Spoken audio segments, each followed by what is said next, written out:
Term document incidence matrix.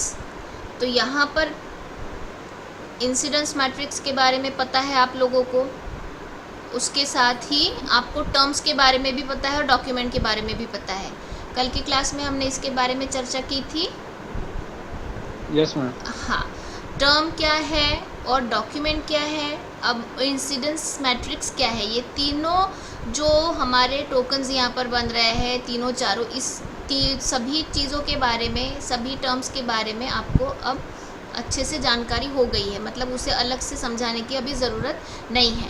तो अब ये टर्म डॉक्यूमेंट इंसिडेंस मैट्रिक्स क्या है, ये समझने के लिए हम लोग एक छोटा सा उदाहरण लेंगे। तो मैं ये चाहूँगी कि आप लोग भी मेरे साथ अपनी कॉपीज़ में ये लिखें, ये उदाहरण लिखें, ताकि आपको बार बार स्क्रीन की तरफ अगर मैं कोई सवाल पूछती हूँ और कुछ काम बताती हूँ तो उसमें आपको बार बार स्क्रीन पर देखने की ज़रूरत नहीं पड़े। ठीक है? तो यहाँ मैं शुरू कर रही हूँ लिखना, और आपको गेस भी करना है कि मैं क्या लिख रही हूँ। ठीक है? तो देखिए यहाँ मैं लिख रही हूँ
निधि। Yes ma'am. आपको दिख रहा है मैंने क्या लिखा है? Yes ma'am. ठीक है। तो ये सारे के सारे कहीं ना कहीं किसी व्यक्ति से जुड़े हुए, क्या आप गेस कर सकते हैं ये सारी जो नाम लिखे हुए हैं वो कौन से व्यक्ति से जुड़े हुए हैं? William Shakespeare. Yes, very good, William Shakespeare. इसके सारी ये नॉवेल्स है।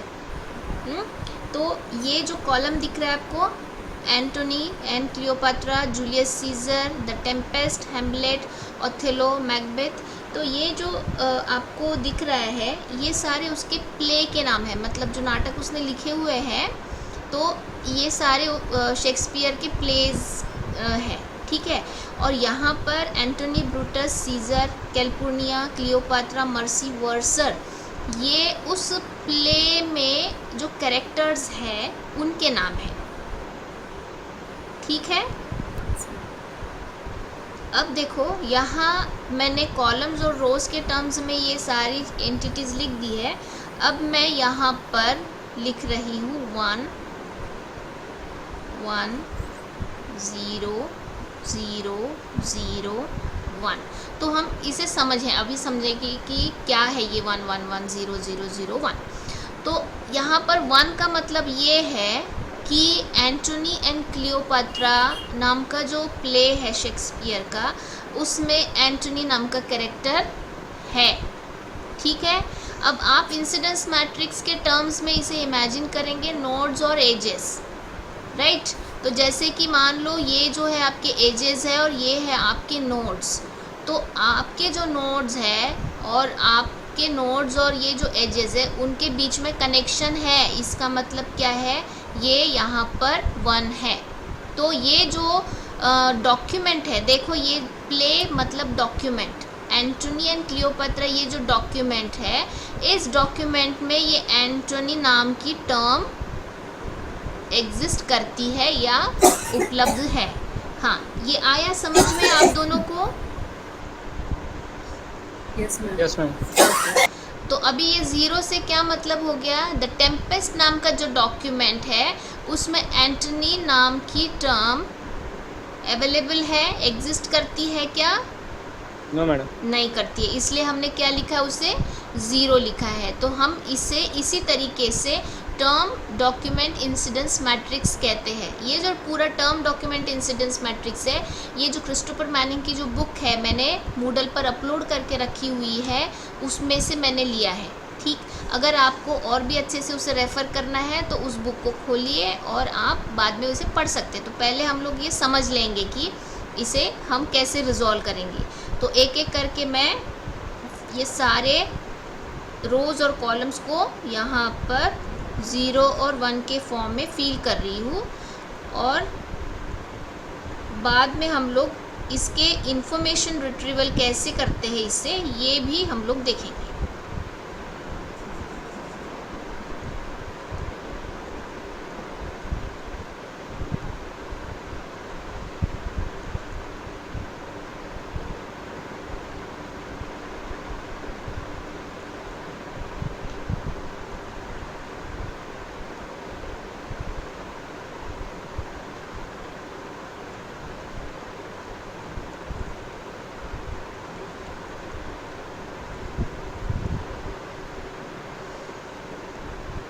आपने ये लिख लिया है? Yes ma'am. Yes, ma'am. Okay, आगे बढ़े फिर। Yes ma'am. तो देखो यहाँ पर हमने 0 और 1 के टर्म में टर्म डॉक्यूमेंट इंसिडेंस मैट्रिक्स लिखा, और जिसमें कि हमारे जितने भी शेक्सपियर के प्लेज हैं वो सारे हमारे कॉलम्स हैं, और जो भी कैरेक्टर उसमें है वो सारे हमारे रोज़ है। तो ये जो टर्म डॉक्यूमेंट इंसिडेंस मैट्रिक्स था, टर्म डॉक्यूमेंट इंसिडेंस मैट्रिक्स, ये एलिमेंट हमारा टी और डी के फॉर्म में बताता है। तो टी और डी के फॉर्म में बताता है, तो इस मैट्रिक्स की हम डेफिनेशन कैसे करेंगे? टी और डी जो है हमारा 1 है। 1 कब रहेगा? If the play in the column D contains the word in the row T, otherwise 0। आ रही यहाँ पर बात समझ में? T, D is 1 if the play in the column D contains the word in the row T, otherwise it is 0। तो ये समझने के लिए बहुत आसान है। अब हम लोग देखते हैं कि जब इंफॉर्मेशन रिट्रीवल में इस तरीके के जो इंसिडेंस मैट्रिक्स होते हैं, जो कि बाइनरी फॉर्म के होते हैं, टर्म्स और डॉक्यूमेंट्स के फॉर्म में होते हैं, तो उससे हम लोग इंफॉर्मेशन रिट्रीवल कैसे करते हैं। तो इंफॉर्मेशन रिट्रीवल के लिए हमें यहाँ पर क्या करना पड़ेगा कि यहाँ पर कोई क्वेरी देनी पड़ेगी, और क्वेरी आपकी कैसे होगी? लॉजिकल फॉर्म में होगी या फिर बाइनरी फॉर्म में होगी, हम ऐसे बोल सकते हैं। तो यूजुअली जो बाइनरी इंसिडेंस मैट्रिक्स होती है या फिर ये जो टर्म डॉक्यूमेंट इंसिडेंस मैट्रिक्स होती है, उसमें से इंफॉर्मेशन को रिट्रीव करने के लिए, सूचना का निष्कर्षण करने के लिए हम एंड और नॉट, इस तरीके के जो ऑपरेशंस है, इसे कौन से ऑपरेशंस बोलते हैं निधि? क्या जी? Boolean operation. Correct, Boolean operations, Boolean operations बोलते हैं। तो इन बूलियन ऑपरेशंस का हमें उपयोग करना होता है। तो अब देखो, मैं यहाँ पर एक क्वेरी लिख रही हूँ, Brutus and Caesar and not California. तो अब यहाँ पर ये जो Brutus and Caesar and not California, ये हमारा जो हमारी जो क्वेरी है, जो कि हमने बूलियन ऑपरेटर इंसर्ट करके लिखी हुई है, इसको सॉल्व करने के लिए हमें क्या करना पड़ेगा? देखो, सबसे पहले हमें देखना पड़ेगा कि जो ब्रूटस का वेक्टर है पूरा 0 और 1 के फॉर्म वाला, सीजर का वेक्टर और फिर कैलपुर्निया का वेक्टर, वो हमें यहाँ पर लिखना पड़ेगा। तो अब ब्रूटस का वेक्टर आप बता सकते हैं क्या? ब्रूटस का वेक्टर कौन बताएगा? 0 हाँ बताइए। 1 1 0 1 1 0 1 0 0। करेक्ट। सीजर का बताइए अभिषेक। मैम 1 1 0 हाँ 1 1 1, ठीक है, ये लिखने का आपका फ़ायदा है, आपने सही में लिखा हुआ है, इससे पता चल रहा है। या नॉट कैलपुर्निया का 0 1 4 times 0। 0 1 4 टाइम्स 0, ठीक है। अब देखो यहाँ पर ये जो एंड है, यहाँ इसे नॉट बोला है, ये हमें यहाँ नोटिंग करना है, नॉट कैलपुर्निया। तो नॉट कैलपुर्निया का मतलब क्या है कि हम इसका पूरा का पूरा क्या कर लेंगे, उसे रिवर्स कर लेंगे। तो हम लोग यहाँ लिखेंगे 1 0 1 1 1 1, फिर ये ब्रूटस एज इट इज़,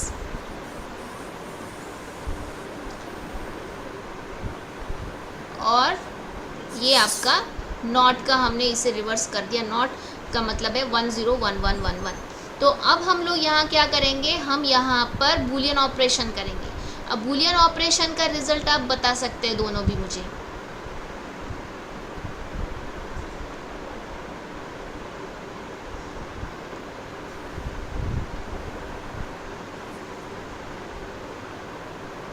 हाँ बताइए, जो भी कर लेगा वो बताएगा।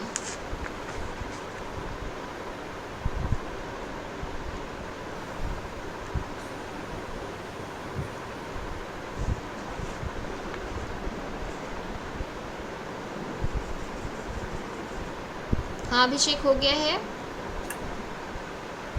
कर रहा हूँ कर रहा हूँ।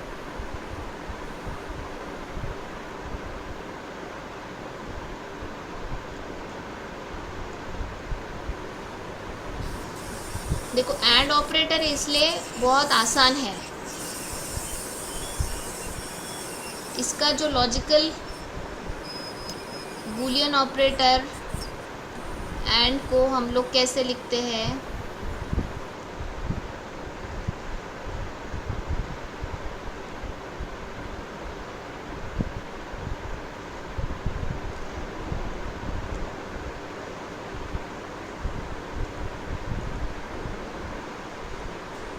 ठीक है, ये एंड ऑपरेशन हो गया।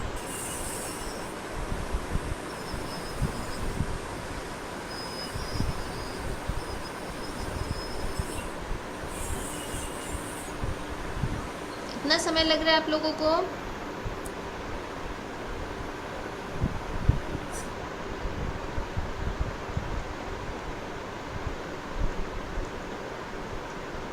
हाँ निधि, मैम याद नहीं आ रहा। याद नहीं आ रहा है? अरे वाह, ये देखो बहुत आसान है बेटा। एंड ऑपरेशन लिख रहे हैं हम लोग, तो यहाँ पर देखो ये जो 1 है, 1 एंड 1, तो सभी जगह 1 है, मतलब सभी जगह ट्रू है, तो इसका रिज़ल्ट 1 आएगा। फिर ये देखो यहाँ 1 है, यहाँ 1 है, पर यहाँ पे 0 है, पर एक भी 0 यहाँ आ रहा है, तो ये 0 कर देगा तीनों टर्म, ठीक है। उसके बाद में ये 0 है, ये 0 है और ये 1 है, तो ये फिर से क्या आएगा, 0 आएगा। फिर यहाँ देखो ये 1 है, ये भी 1 है और यहाँ पर भी 1 है, इसलिए ये 1 आएगा। अब ये दोनों यहाँ 0 आ रहे हैं, तो हमें गिनती करने की और आगे बढ़ने की ज़रूरत नहीं तो 0 है, आएगा। 0 0 ही आएगा, ठीक है। हाँ आ रही बात ध्यान में अभी?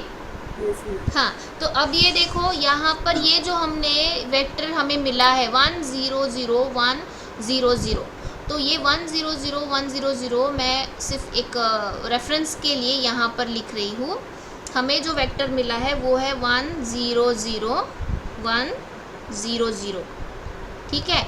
तो अब हमारी जो क्वेरी थी, इंफॉर्मेशन रिट्रीव हम जो करना चाहते थे, वो हमारी क्वेरी ये थी कि Brutus and Caesar and not Calpurnia, मतलब ब्रूटस और सीजर और किस में है, और ऐसे कौन से डॉक्यूमेंट्स हैं जिसमें कैलपुर्निया नहीं है, ठीक है, इस क्वेरी को आपको सबसे पहले समझना पड़ेगा। ब्रूटस और सीजर ये दोनों कैरेक्टर है, पर कैलिफोर्निया उसमें नहीं है। तो ये जो हमें वेक्टर मिला है यहाँ पर, ये जो हमें 100100 रिज़ल्ट मिला है, तो इस रिज़ल्ट को हम लोग मैप करेंगे अभी जो भी हमारे डॉक्यूमेंट्स है उसके साथ। तो अब देखो, ये 100100 ये बताता है कि 1 मतलब ये एंटनी और क्लियोपाट्रा में ब्रूटस और सीज़र है और कैलिफोर्निया नहीं है। उसके बाद में 00 का मतलब है जूलियस और सीज़र में ये चीज़, ये क्वेरी ट्रू नहीं हो रही है। द टेम्पेस्ट में भी नहीं हो रही है। फिर उसके बाद में हैमलेट में है और साथ ही ओथेलो और मैकबेथ में नहीं है। ये इसका ओवरऑल रिज़ल्ट है। ये रिज़ल्ट आपको समझ में आया कैसे हमने इंटरप्रेट किया है? Yes ma'am. हाँ, तो ये जो भी आएगा, जैसे जिस तरीके से आप बुलियन ऑपरेशंस करेंगे और जिस तरीके से रिज़ल्ट आएंगे, तो जहाँ पर आपका 1 है वो 1 जो टर्म रहेगी वो आपके डॉक्यूमेंट को दर्शाएगी और उस डॉक्यूमेंट में आपके कैरेक्टर्स है या नहीं है वो बताएगी। 0 का मतलब है वो कैरेक्टर्स वहाँ पर प्रेजेंट नहीं है। ठीक है, तो ऐसी कुछ 1-2 और क्वेरीज मैं आपको बताती हूँ, आपने मुझे बताना है करके। यहाँ मैं लिख रही हूँ क्वेरी, आप लोग भी लिखो और अभी उसे यहाँ सॉल्व करके मुझे बताओ।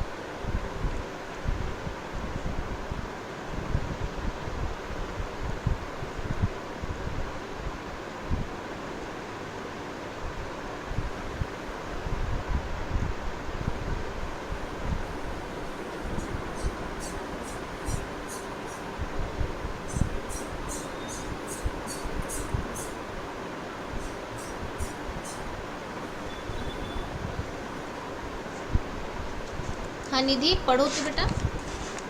Mercy and Antony and California. या तो mercy and Antony and California में आपको मर्सी की जो रो है वो लिखनी है, एंड एंटनी की जो रो है वो लिखनी है, और कैलिफोर्निया की जो रो है वो लिखनी है। और तीनों में एंड ऑपरेशन करके बताना है कि कौन से डॉक्यूमेंट में ये तीनों प्रेजेंट है। मतलब ऐसे कौन से डॉक्यूमेंट है जिसमें तीनों प्रेजेंट है, तीनों टर्म्स प्रेजेंट है।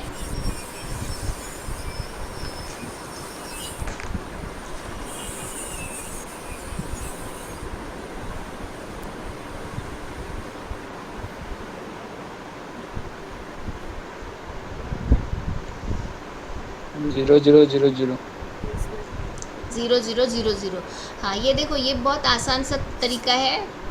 पता है आप लोग, जैसे कि यहाँ पर वो वेक्टर लिखेंगे और उसके बाद में वो एंड ऑपरेशन करेंगे, तो कभी कभी पता है क्या होता है कि हम जो लिखे हैं, ये जो हमारा पूरा का पूरा हमने इंसिडेंस मैट्रिक्स लिखा हुआ है ना, उस इंसिडेंस मैट्रिक्स पर अगर हमने नज़र दौड़ाई तो भी हमें पता चल जाता है कि इसमें सही में वो 00 पर आ सकता है या नहीं, या फिर कुछ डॉक्यूमेंट्स में वो रहेगा। पर अब क्या है कि अगर बड़ा रिट्रीवल है, मतलब बहुत ज़्यादा डॉक्यूमेंट्स है, यहाँ पर तो हमने 5-6 डॉक्यूमेंट्स लिए हैं और 5-6 ही वर्ड्स लिए हैं, कैरेक्टर्स के नाम लिए। पर सपोज़ ये जब गूगल सर्च की बात करते हैं, तो गूगल सर्च में क्या सही में इतने डॉक्यूमेंट्स रहेंगे, इतने कम रहेंगे और इतने कम टर्म्स आप सर्च करेंगे?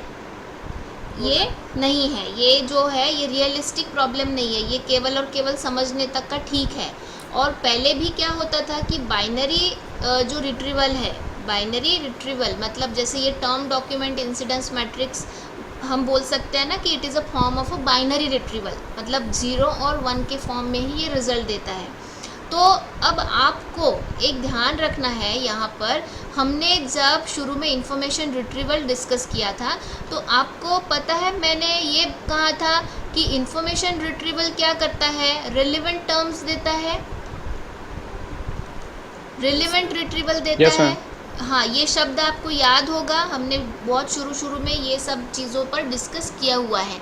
अब पर ये क्या, मुझे बताइए कि mercy and Anthony and California, ये जो टर्म है, जैसे आपने 00 बताया, उसके पहले हमने वो जो एग्जांपल लिया नॉट कैलिफोर्निया वाला, तो क्या ये रिलेवेंट डॉक्यूमेंट्स दे रहा है क्या?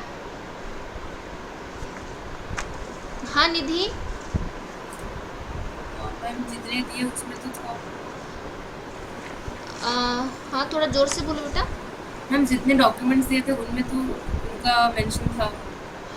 देखो, रिलेवेंट का मतलब क्या होता है कि जैसे हो सकता है कि जो पूरा सर्च दे वो, मतलब मान लो कि आपने कोई गूगल में टर्म सर्च की, जैसे मैं बोल रही हूँ कि बहुत बार मैं एग्जांपल लेती हूँ ब्लैक कैट, तो ऐसा हो सकता है ना कि यहाँ पर कुछ डॉक्यूमेंट्स आपके ब्लैक कैट के बारे में बताए और कुछ डॉक्यूमेंट्स ऐसे बताए इर्द गिर्द के, cat in the room, cat on the road, ऐसा वगैरह, और ऐसे कुछ डॉक्यूमेंट इररिलेवेंट बताएगा कि जिसमें कैट के बारे में ज़्यादा कुछ भी नहीं होगा। ठीक है, तो मैं ये बोल सकती हूँ कि सर्च मतलब उसने रिट्रीव तो इतना सब कुछ कर लिया है, पर उसमें से रिलेवेंट ये दोनों ही है। Yes ma'am. पर अब यहाँ पर ये जो हमने लिखा यहाँ Mercy and Antony and California, क्या ये जो मैं बोल सकती हूँ कि जो क्वेरी का जो रिट्रीवल है वो क्या रिलेवेंट है? Yes ma'am. रिलेवेंट है, ये मैं बोल सकती हूँ, पर यहाँ पर बात आती है ना कि वो इररिलेवेंट तो देता ही नहीं है। आ रही बात ध्यान में? Yes ma'am. ये इररिलेवेंट देता नहीं है क्योंकि जो भी रिजल्ट है वो 100% ही देगा, नहीं तो देगा ही नहीं। Yes ma'am, specific query. Exactly specific. अगर मैं ये जो मर्सी नाम का या फिर एंटनी नाम का कैरेक्टर अभी जैसे गूगल में मैं डालती हूँ, तो वो ज़रूरी है क्या वो मर्सी एंटनी शेक्सपियर के प्लेस वाला ही देगा? वो पता नहीं जहाँ जहाँ दुनिया में वो शब्द पड़ा हुआ है, आज जिस डॉक्यूमेंट में पड़ा हुआ है, हो सकता है कि मेरे घर के बाजू में कोई मिस्टर एंथोनी नाम का कोई टीचर रहता होगा या फिर मिस्टर एंथोनी नाम की कोई लेडी रहती होगी, व्हाटएवर, वो उसके भी बारे में बताएगा अगर कहीं उसका वेब पेज पड़ा हुआ है तो जरूरी है क्या वो शेक्सपियर के प्लेस के बारे में और उनके कैरेक्टर्स के बारे में ही बताएगा? नहीं। तो वो गूगल सर्च में ऐसा होगा ना कि कुछ रेलेवेंट भी देगा और कुछ इररिलेवेंट भी रहेगा। Yes ma'am. हाँ, तो यहाँ पर मेरे बोलने का जो मतलब है वो आप लोग समझो कि बाइनरी रिट्रीवल जो है वो बहुत रिस्ट्रिक्टेड है। मतलब आपने जो दिया क्वेरी, आपने जो बाइनरी क्वेरी दी, आपने जो आपकी बूलियन क्वेरी दी, उस हिसाब से अगर वो एग्जिस्ट करती है तो वो रिजल्ट देगा, नहीं करती है तो वो रिजल्ट देगा क्या? नहीं देगा। ठीक है, तो यहाँ पर ये रिलेवेंट वाला जो कॉन्सेप्ट है वो लागू होता है क्या? रिलेवेंसी वाला कॉन्सेप्ट कि भैया ये इतने % उसने रेलेवेंट दे दिया, मतलब मान लो कि उसने 80% जो है वो रेलेवेंट डॉक्यूमेंट्स दे दिया, ऐसा बोल सकती हूँ क्या मैं? नहीं बोल सकती, करेक्ट, नहीं बोल सकती। यही मुझे बताना है आप लोगों को कि ये मैं बूलियन रिट्रीवल के मामले में मैं ये सारी चीज़ें मैं नहीं बोल सकती। तो बूलियन सर्च जो है बहुत बार ये हुआ है ना कि जैसे देखो मैं ये यहाँ पर बूलियन सर्च जो हमने अभी सीखा, टर्म डॉक्यूमेंट इंसिडेंस मैट्रिक्स जो था, ये बूलियन सर्च का ही एक प्रोटोटाइप था। तो बूलियन सर्च हमेशा क्या है, बहुत ही पॉपुलर रहा है, शुरू से ही पॉपुलर रहा है, पर पॉपुलर वो कई सारे कमर्शियल सर्चेस के लिए और मैं बोल सकती हूँ लाइब्रेरी सर्चेस के लिए, लाइब्रेरी जो एप्लीकेशंस होते हैं ना उनके लिए ये बूलियन सर्च पॉपुलर रहा है।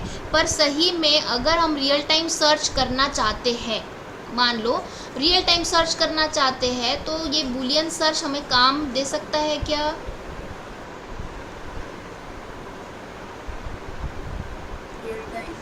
नहीं दे सकता। रियल टाइम सर्च का मतलब ये ऐसा है कि देखो अब लाइब्रेरी एप्लीकेशंस में कुछ सर्च करना है, तो अब मैं लाइब्रेरियन हूँ तो मुझे पता है ना, लाइब्रेरियन हूँ तो मुझे उसके लूप होल्स पता है। जैसे बुक का क्या होता है, ऑथर होता है, उसका ये होता है ना एक्सेशन नंबर होता है, एक्सेशन नंबर होता है, उसके बाद में उसका ISBN नंबर होता है, हाँ, उसका कोई बुक रैक का नंबर होता है, बुक रैक नंबर होता है। ये मतलब ये सारे आइडेंटिफिकेशन मार्क्स जो है बीइंग अ लाइब्रेरी पर्सन मुझे पता है। देखो कॉन्सेप्ट को समझो यहाँ पर। अब ये जो लाइब्रेरी एप्लीकेशंस है, लाइब्रेरी एप्लीकेशंस में मैं अगर सर्च करती हूँ तो मुझे ये सारी चीज़ें पता है, पर अगर मैं लेमैन हूँ, मतलब मुझे लाइब्रेरी का कुछ भी नहीं पता है, तो मैं वहाँ जाके सर्च ठीक से कर पाऊँगी क्या? No ma'am. क्यों नहीं कर पाऊँगी? मैडम। क्योंकि देखो बेटा, बाइनरी सर्च में मुझे पर्टिकुलर वो क्वेरी फॉर्म करनी होती है। क्वेरी फॉर्म करनी होती है, जैसे मैंने यहाँ पर Mercy and Antony and California, ये क्वेरी मैंने फॉर्म की। तो मैं मान लो लाइब्रेरी में कोई बुक यहाँ सर्च कर रही हूँ, तो मैं क्या करूँगी, ऐसी क्वेरी फॉर्म करूँगी कि मुझे वही बुक्स मिलनी चाहिए। जैसे हो सकता है ना कि एक ऑथर की कई सारी बुक्स हो, एक जैसे मान लो XYZ ऑथर है, XYZ ऑथर की IR में भी है, NLP में भी है, देखो बुक के टाइटल भी होते हैं। तो जब मैं क्वेरी फॉर्म करूँगी तो मैं क्या करूँगी कि XYZ जो ऑथर है, ये ऑथर का नाम रहेगा, यहाँ पर मैं लिखती हूँ कि मैनिंग एंड IR मेरा क्या है, मान लो IR मेरा बुक का टाइटल है, एंड रैक 3। तो इससे क्या होगा ना, इससे मुझे वो बुक एग्जैक्टली प्रेजेंट है या नहीं है, लाइब्रेरी में उपलब्ध है या नहीं है, वो पता चल जाएगा। क्योंकि ऑथर मैनिंग चाहिए मुझे, उसका विषय इन्फॉर्मेशन रिट्रीवल चाहिए, और रैक नंबर 3 में वो पड़ी हुई है क्या, वो भी मुझे चेक करना है। तो अगर ये कहीं क्वेरी मेरी 1 आती है या फिर ट्रू आती है, तो मैं बोलूँगी कि भैया ठीक है, ये मेरे पास पुस्तक लाइब्रेरी में उपलब्ध है। पर मैं अगर लेमैन हूँ तो मैं इस तरीके की क्वेरीज फॉर्म कर पाऊँगी क्या? No ma'am. हाँ, मुझे जानकारी नहीं है। जैसे मान लो कोई कमर्शियल एप्लीकेशन है, कमर्शियल एप्लीकेशन में जो जानकारी रखता है वही वो क्वेरी फॉर्म कर पाएगा। जो कि न्यू पर्सन है, जिसको पता नहीं है, वो सर्च कर पाएगा क्या बुलियन सर्च टाइप से? नहीं कर पाएगा। जितना इफ़ेक्टिवली होता है उतना इफ़ेक्टिवली नहीं कर पाएगा। निधि लाइब्रेरी में गई, निधि ने कहा कि हमें तो मैनिंग की बुक चाहिए, मैडम ने कहा मैनिंग की बुक ले लो करो, मैनिंग की, क्रिस्टोफर मैनिंग की। तो फिर क्या हो गया, वहाँ पे वो रैक पड़ी थी, मैनिंग की बहुत सारी बुक थी। फिर क्या हो गया, वो निधि वहाँ गई और वो ढूंढने लगी मैनिंग की बुक्स को। हो गया। तो नया व्यक्ति गया तो क्या हो गया, एक तो उसे कुछ भी इंफॉर्मेशन रिट्रीव नहीं हुई, या फिर बहुत सारी हो गई। Yes ma'am. अभिषेक, पॉसिबिलिटी है बेटा ये? Yes madam. तुम्हें बहुत सारी मिल जाएगी या फिर कुछ भी नहीं मिलेगी। एग्जैक्ट जो इंफॉर्मेशन चाहिए उसके लिए तुम्हें उस फील्ड का, उस डोमेन का नॉलेज होना बहुत ज़रूरी है, अगर आप इस तरीके के बुलियन सर्च वाले मेथड्स को अप्लाई करते हैं तो। ठीक है, तो ये आपका बुलियन सर्च का मैंने क्या बताया, क्या मैं बता रही थी, उसका डिसएडवांटेज।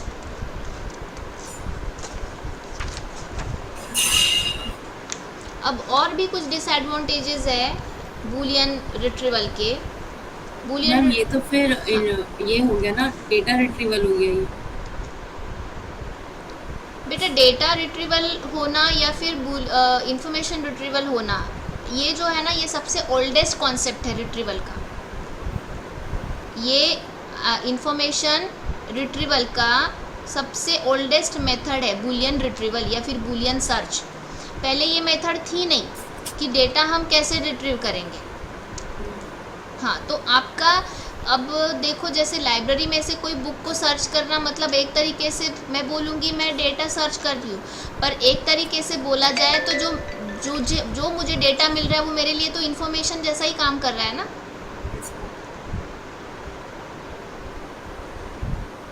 तो पहले ये डेटा रिट्राइव क्वेरी लॉग्स से करते हैं ना?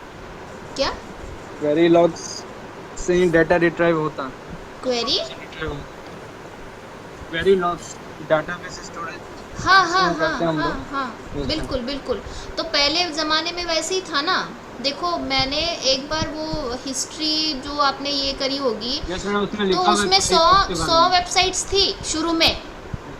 तो 100 वेबसाइट्स में से अगर आप मान लो आपको कोई इन्फॉर्मेशन रिट्रीव करनी, तो बहुत बड़ी बात हो गई क्या? पर अब ये 100 में कितना रेस्ट टू द पावर कितना लगा है, 100 में कितना रेस्ट टू द पावर लगा है, ये हमें पता ही नहीं है। यस। तो उसमें से हमें इंफॉर्मेशन रिट्रीव करना है, तो हमें अभी नई नई टेक्निक्स को तो ध्यान देना ही पड़ेगा, हमें वो अडेप्ट करनी पड़ेगी। तो ये जो हम लोग सारा तामझाम ये सारी चीज़ें सीख रहे हैं ना, ये इसलिए सीख रहे हैं कि इन्फॉर्मेशन रिट्रीवल की जो हिस्ट्री थी कि पहला हमारा मेथड चला था बूलियन सर्च या बूलियन रिट्रीवल, तो इसके बारे में हम लोग अभी पढ़ रहे हैं। और ये रिट्रीवल है। अब इन्फॉर्मेशन रिट्रीवल करना पर ये शुरू हुआ है आपके सिंपल डेटा रिट्रीवल से, ये बात ध्यान में रखो। Yes ma'am. हाँ, शुरुआत उसकी जो रिट्रीवल की हुई है वो हुई है आपके सिंपल डेटा रिट्रीवल से ही। तो फिर आगे आगे जाके फिर वेक्टर स्पेस मॉडल बने, फिर आगे जाके स्टैटिस्टिकल मॉडल बने, और फिर अभी आगे जाके बहुत सारी इंडेक्सिंग मेथड्स, और फिर अभी क्या हो रहा है ना, थेसॉरस भी यूज़ कर रहा है गूगल वगैरह, ये थेसॉरस सिस्टम भी यूज़ कर रहा है। थेसॉरस सिस्टम का मतलब क्या है पता है आपको? जैसे कि मान लो मैं यहाँ पर कोई ये लिखती हूँ, बोलती हूँ बैड शेप, ऐसा कुछ मैं करती हूँ, तो बैड शेप का मतलब होता है कि जैसे कि क्रुकेड या फिर अगली, ठीक है। तो ये जो थेसॉरस है उसमें हमारे सिनोनिम्स भी रहते हैं।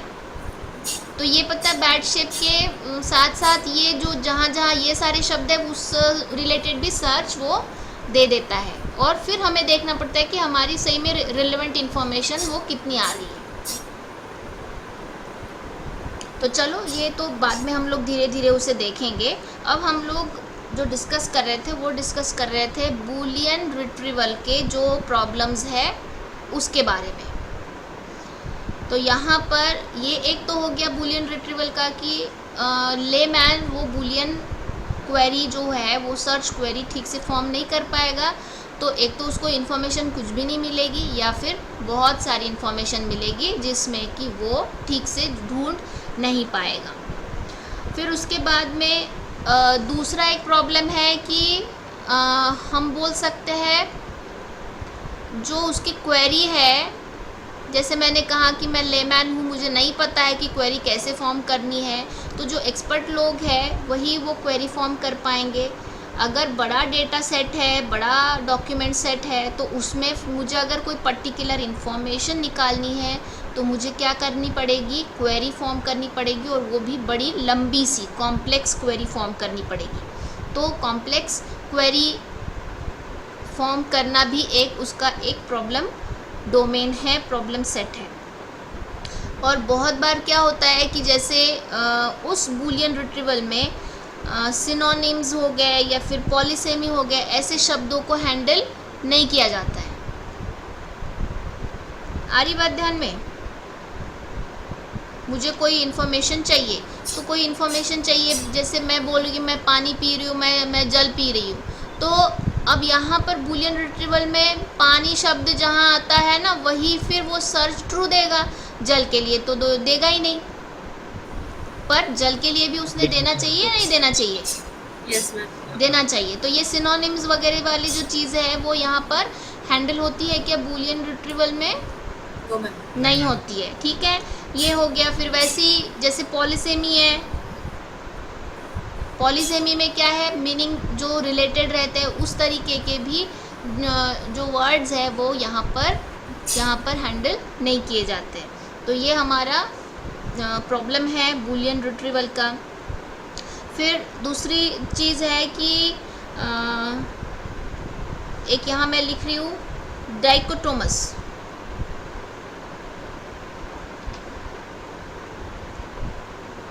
Dichotomous retrieval. डाइकोटोमस रिट्रीवल का मतलब क्या है? कुछ याद आ रहा है डाइकोटोमस शब्द से? डिक्शनरी से रिलेटेड है। डिक्शनरी से रिलेटेड है, ओके। मैम डाइकोटोमस यानी किसी के दो पार्ट करना। एग्जैक्टली दो, गुड, वेरी गुड निधि, दो पार्ट करना। अगर डाइकोटोमस रिट्रीवल अभी मैंने बताया, यहाँ पर ना कुछ हिंट्स मैंने दे दी है आपको, ये मैं पीछे जा रही हूँ, इस पेज पर उसकी हिंट्स है।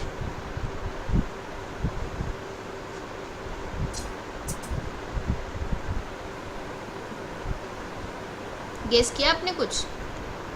मैम लाइब्रेरियन के लिए और एक लेमैन के लिए। लाइब्रेरियन के लिए नहीं। देखो यहाँ पर मैंने ये लिखा था रिलेवेंट। रिलेवेंट जो चीज़ होती है ना वो इस पर अप्लाई होती नहीं है। मैं नहीं बोल सकती 80%। डाइकोटोमस का मतलब है दो पार्ट, एक तो ये येस रहेगा या फिर नो रहेगा, बस हो गया। कोई रिलेवेंट वाला काम नहीं रहेगा। मतलब मैं बोल नहीं सकती कि जैसे 80% रिलेवेंट दिया उसने और 20% इरेलीवेंट इन्फॉर्मेशन दी, ऐसा मैं इसके बारे में बोल सकती हूँ क्या? नहीं बोल सकती। मैं बोल सकती हूँ कि हाँ उसने रिट्रीवल किया या फिर नहीं किया, दो ही चीज़।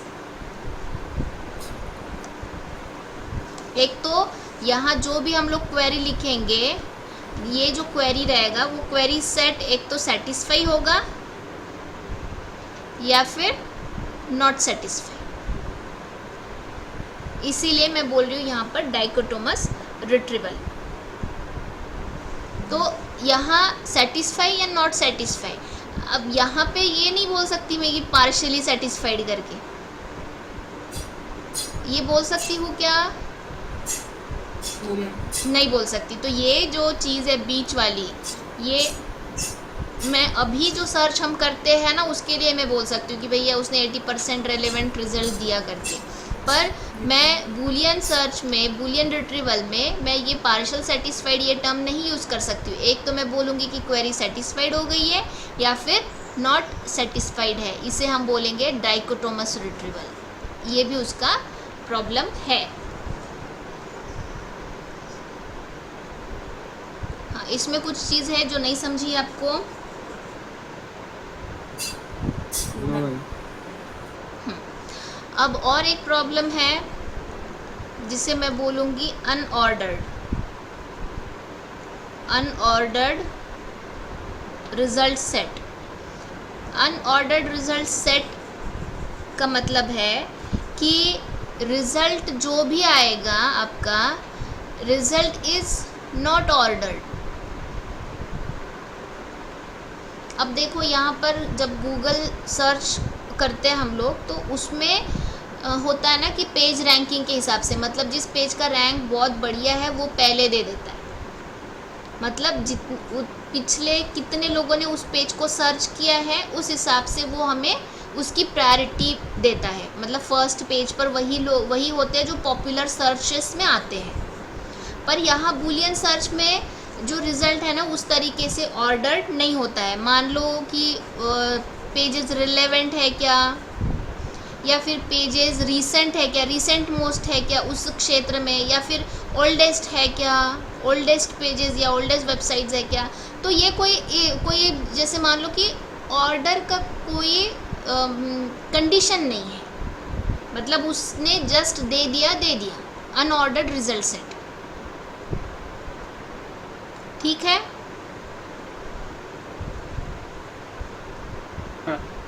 हाँ ठीक है। देखिए बताइए, अगर नहीं आपको क्लिक हुआ है, नहीं समझा है तो आप पूछ सकते हैं।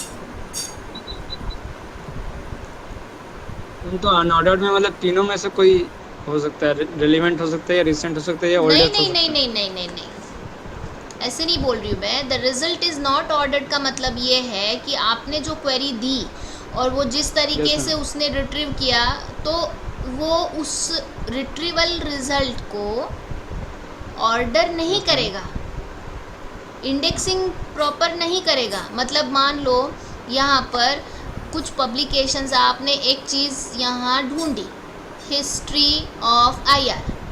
हिस्ट्री ऑफ आईआर में आपको जो भी पब्लिकेशंस या आपको जो भी रिज़ल्ट मिलेंगे ना उसका कोई कंडीशन होगा। मान लो कि कोई मैनिंग का कोई पेपर है, वही हमेशा फ्रंट में आएगा। मतलब पहला सर्च है, पहली लाइन में मैनिंग का पेपर आएगा, दूसरे में कोई सुजारे का पेपर आएगा, तीसरे में कोई पिंकर का पेपर आएगा, चौथे में कोई। तो ये जब गूगल देता है ना तो ये जो ऑर्डर दे रहा है इसका कोई लॉजिक है ये ऑर्डर देने के पीछे। हो सकता है कि ये जो मैनिंग का पेपर है ये सबसे ज़्यादा, मतलब मोस्ट सर्च्ड एटम हो, सबसे ज़्यादा लोग इसको सर्च करते हो सकता है कि वो जो है वो सबसे रेलेवेंट हो। सबसे रेलेवेंट मतलब जो आपने यूज़ किया है हिस्ट्री ऑफ आईआर, वो टर्म उससे एग्जैक्ट फ्रंट में ही मैच हो रही हो, या फिर हो सकता है कि सबसे लेटेस्ट हो, वो लेटेस्ट पब्लिकेशन हो। Yes ma'am. ये पहला आने का मतलब है इसमें से कोई ना कोई कंडीशन उसको सेटिस्फाई करता है, इसलिए वो पहले आ रहा है। पर बूलियन सर्च में वैसा नहीं है, उसने हमने टर्म दे दी और जिस तरीके से उसने रिजल्ट दिया वैसे ही वो हमें अनऑर्डर्ड ही रिजल्ट सेट दे देगा। आई बात ध्यान में, या फिर से समझाना है? आगे मैम जैसे फिर बुलियन सर्च में हर बार रैंडम ऑर्डर में आएंगे? रैंडम ऑर्डर में जैसा जैसा सर्च कर रहा है वो, देखो वो जो डॉक्यूमेंट है वो डॉक्यूमेंट कहीं ना कहीं किसी न किसी फॉर्मेट में है, तो वो जैसे जैसे सर्च कर रहा है वैसे वैसे वो रिजल्ट देगा। मतलब मैम पहला आउटपुट जो उसको मिलेगा वही डिस्प्ले करेगा? फिर हाँ दूसरा हाँ, मिलेगा, यस यस यस यस। तो हम नहीं बोल सकते ना कि वो ऑर्डर्ड में है करके। Yes ma'am. ये जैसे मान लो कि यहाँ पर उसने ये कर दिया है एंटोनी, क्लियोपात्रा, जूलियस सीजर, तो ये जो जब मैं क्वेरी फायर करूँगी तो हो सकता है एंटोनी क्लियोपात्रा में भी है, हैमलेट में भी है और मैकबेथ में है। तो देखो जैसे सर्च आ रहा है ना, ये वाला फिर ये वाला और ये वाला, ये वो डिस्प्ले करेगा। ये ज़रूरी नहीं है कि मैकबेथ जो है, मैकबेथ ये सबसे ज़्यादा रिलेवेंट है वो टर्म के लिए, ये वो यहाँ पर नहीं सीखेगा। तो इसलिए जैसा वो सर्च कर रहा है वैसे ही, तो कोई ऑर्डर का कोई कंडीशन नहीं होगा, बोलने का मतलब है। Yes ma'am. हाँ, मतलब कोई स्पेसिफिक कंडीशन वहाँ पर नहीं होगा, इसलिए उसे अनऑर्डर्ड बोला जा रहा है। जैसे कि आप देखेंगे गूगल में जो सर्च होता है ना, वो हमेशा रिलेवेंसी की या फिर पेज रैंकिंग के हिसाब से होते हैं। जिस पेज का रैंक सबसे ज़्यादा है, जिस पेज के हिट सबसे ज़्यादा है, वो हमें सबसे फ्रंट पेज पर मिल जाते हैं। तो यहाँ पर बूलियन में ऐसा कोई भी कंडीशन उपयोग में लाया नहीं जाता है।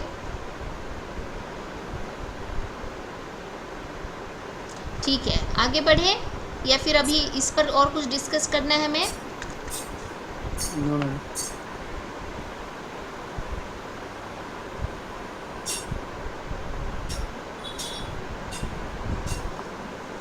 चलो, तो ये सारे हमारे बूलियन रिट्रीवल के प्रॉब्लम्स थे। तो ओवरऑल एक ऐसा है ना कि जब कोई स्किल्ड पर्सन बूलियन सर्च को परफॉर्म करता है तो ही हम बोल सकते कि उसको मनचाहा रिजल्ट मिलता है। और अगर कोई न्यू मैन या फिर ले मैन या फिर जिसे पता नहीं है कैसे सर्च करना है उस डोमेन में, अगर वो व्यक्ति बूलियन सर्च का उपयोग करता है तो डेफिनेटली जो रिज़ल्ट मिलेगा वो हमें जैसा चाहिए वैसा नहीं मिलेगा। वो हमें एक तो बहुत ज़्यादा मिलेगा या फिर कुछ नहीं मिलेगा, वो आखिरी में हमें डिसअपॉइंट होना पड़ेगा। ठीक है, चलो। Yes ma'am. तो इसमें मैं अभी रिकॉर्डिंग यहाँ स्टॉप कर